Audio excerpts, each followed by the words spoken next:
pour répondre à cette question, je ferai comme tout le monde, dans le vide, il n'y a rien. C'est le vide classique qui nous entoure. Et il n'y a rien, c'est une façon de parler parce qu'il y a l'atmosphère, donc il faut enlever l'atmosphère. Et les physiciens vous rajouteront, et il y a encore des trucs, c'est les particules qui s'annihilent en permanence, qui naissent et s'annihilent en permanence. Et ça, c'est dans les collisionneurs que ça se produit. Donc oublions ça et essayons de nous contenter d'enlever l'atmosphère. Et il reste encore quelque chose. Il reste quelque chose puisqu'il reste une température qui est celle qui tend vers le 0 degré Kelvin, c'est-à-dire moins 273 degrés. Comment le sait-on? Il suffit de regarder, enfin de mesurer la température de l'univers entre les galaxies, c'est-à-dire l'espace extragalactique, et on a cette température. Pourquoi elle ne descend pas au-dessous de cette valeur? Et puis il y a encore autre chose. Il reste la lumière, parce que même quand vous aurez enlevé l'atmosphère, la lumière, elle se propagera. Et elle aura cette fameuse vitesse de 300 000 km/s, quelle que soit la direction d'où elle provient. Donc toutes ces choses-là font dire que dans le vide, il y a une structure. Ça paraît absurde de dire que le vide n'est pas vide, mais c'est pourtant ce qu'il faut dire. Mais alors cette structure, c'est quoi exactement? Clairement, c'est quoi? Alors cette structure, elle n'est pas facile à déterminer, puisque personne ou très peu de physiciens ont une idée de ce qu'elle peut être. Comment ça se fait que ces physiciens n'ont pas trouvé la solution? Ils la recherchent, cette solution, mais ils ne l'ont pas trouvée. Or, il se trouve que j'ai eu une idée qui explique à la fois la température et la vitesse de la lumière. Ah oui, pourquoi les physiciens n'ont pas trouvé? C'est parce qu'ils ne se sont pas penchés sur ces problèmes-là, justement. Du moins à ma connaissance. Alors je vais vous dire ce que moi j'en ai déduit. Alors, ma théorie, elle s'appuie sur les quantas qui ont été découverts par Planck et par Einstein. Mais ces quantas, c'était des paquets d'énergie qui transportaient la lumière, qui faisaient que la lumière se propageait dans l'espace.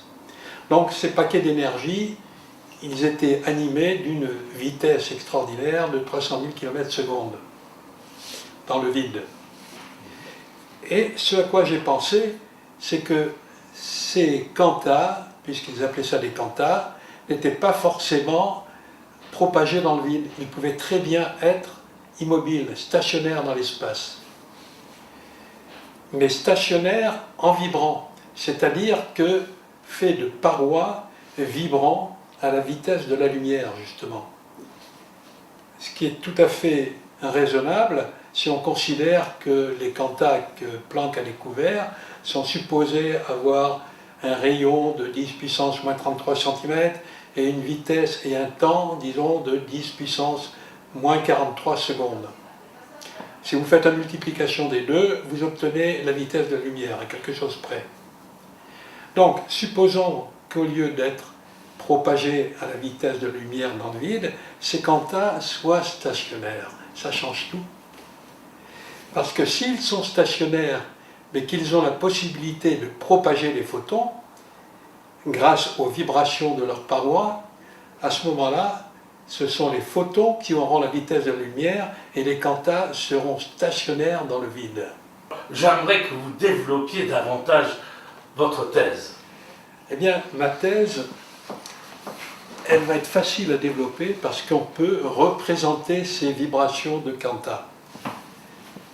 Alors, considérons que le quantum au repos, c'est un incrément, il va se développer il va se dilater jusqu'à atteindre un certain rayon, qui est ce qu'on appelle la longueur de Planck, 10 puissance moins 33 cm, qui va vibrer 10 puissance 43 fois par seconde. Et alors là, vous pouvez en remplir l'espace. L'espace qui est un espace à 3 dimensions, avec un bas, un haut, une droite, une gauche, un avant, un arrière, vous le remplissez de ces quantas. Enfin, en réalité, ils vibrent tous de manière identique, donc ce sont les mêmes sphères. Dans le même sens, ils vibrent tous dans le même sens. Ils vibrent tous, il n'y a pas de sens de vibration, il y a simplement une rétraction et une dilatation. Alors, une dilatation comme ceci, et une rétraction dans l'autre sens. Donc,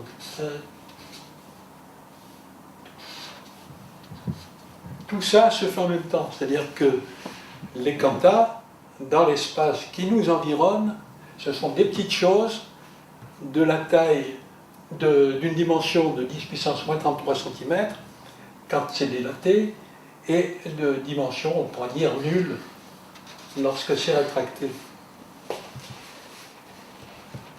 C'est ce qu'on appelle les quantas de Planck. Simplement, la différence avec ceux de Planck, je les représente stationnaires au lieu de les représenter en déplacement, en propagation dans l'espace. Et c'est une différence fondamentale avec la physique, avec les physiques actuelles, qu'elles soient relativistes, classiques ou quantiques. Et il va en même temps heurter le quantum qui est devant lui, celui qui est derrière lui, celui qui est au-dessus, celui qui est au-dessous et celui qui est à sa gauche. Il y en a combien en tout? Au total, il y en a 6. Il est au centre d'un cube qui a 6 faces. Au moment où ils se heurtent, parce qu'ils sont aspirés par le vide qui les entoure, ils créent cette fameuse température du 0 degré Celsius. Kelvin, excusez-moi. Pourquoi? Parce que les heurts sont ce qui cause les températures. Et lorsqu'ils se heurtent là, leur volume de vide, qui est contenu en réalité dans un cube pour chacun d'eux, il est arrivé à son maximum. Donc, qu'est-ce qu'il va faire? Que va faire la paroi? Elle va se rétracter, puisque le vide interne est supérieur au vide externe. Elle va se rétracter et revenir au centre.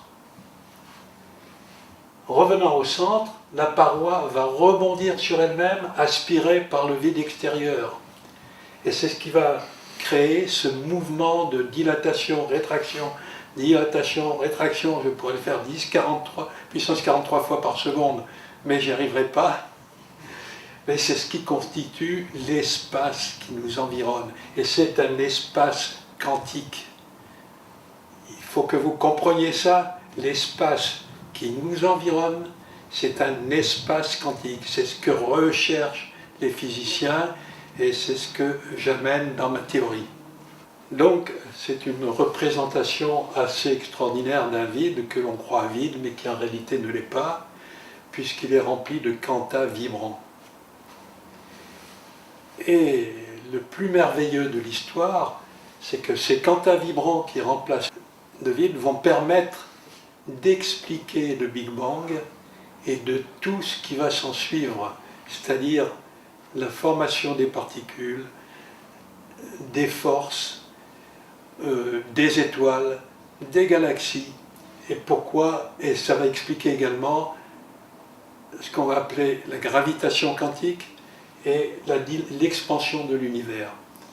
Cela fait beaucoup de choses, et toutes ces choses, cet ensemble de choses, c'est dû aux vibrations de quantas que je viens de vous montrer.